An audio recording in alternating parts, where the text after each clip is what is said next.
नमस्कार। नूतन वर्ष 2026 समस्त मंगलमय हो। रोगमुक्त शरीर, चापमुक्त मन, पूर्वाग्रह मुक्त बुद्धि, हिंसा एवं शोषण विहीन समाज एवं प्रदूषण मुक्त परिवेश यह आम ध्येय। यहाँ प्राप्त करने समस्त भितर प्रतिबद्धता सृष्टि हो।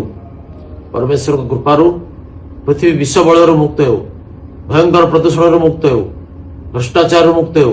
जपरी भाव अबाधित भाव प्राकृतिक संपद सरकार को एक पैसा रेवेन्यू नदी लुट चली तार अंत हो, लोक मन सद्बुद्धि जागृत हो, भ्रष्टाचार मुक्त समाज आमर ध्येय।